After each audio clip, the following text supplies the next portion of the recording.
ए कहानी गोटे लोकर से गोटे गाँव रे रहुथिला। से गाँवर समस्ते से लोक को पागल बोली कहूथिले। से पागल लोक पाखरे गोटे एमिति शक्ति थिला जे से जेतेबेले नाचिबाकु लागे वर्षा हो जाउथुला। आउ ए कथाटा गाँवर समस्तंकु जଣା थिला। जेतेबेले वर्षा दरकार हुए से पागल लोक पाखकु जाइकी नाचिबाकु कहंती। आउ से नाचिबारु वर्षा हो जाउथुला। गोटे दिन से गाँ को चारिटा पिला आसिले। जितेबेले से चारि जन ए कथा शुणिले कि गोटे पागल लोक नाचिबार वर्षा हो जाउछि, निज भितरे हसीबाकु लागिले। से चारि जन ही पागल पाखकु जाआंती आउ हसी हसी कहंती कि ए काम तो आमे भी करि पारिबु, नाचिकी वर्षा तो आमे भी करि पारिबु। तापरे से गाँर समस्ते एकाठी हुअंती आउ से चारि जन नाचिबाकु लागिले।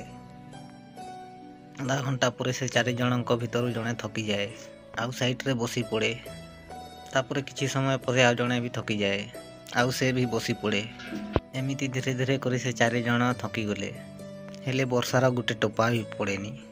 तापरे से चारि जण से पागल को नाचिबाकु कहिले। तापरे से पागल लोकटा नाचिबाकु लागिला। सेतेबेले गोटे घंटा कटिगला, 2 घंटा भी कटिगला, राति हेगला।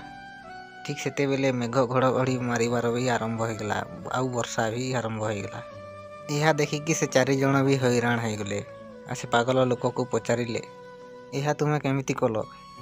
तापर से पागल लोकटी से चारि जण को कहिला कि मु दुईटी कथा ध्यान दिए कि प्रथम कथाटा हेउछि कि मो ऊपर पूरा एते भरोसा अछि जे मु नाचिले निश्चय वर्षा हेबो।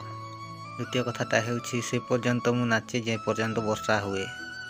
से पागल लोकटी से चारि जण को गोटे एमिति कथा शिखैला जे ताकन जीवन रे केही आउ से कथा शिखै नथिबे।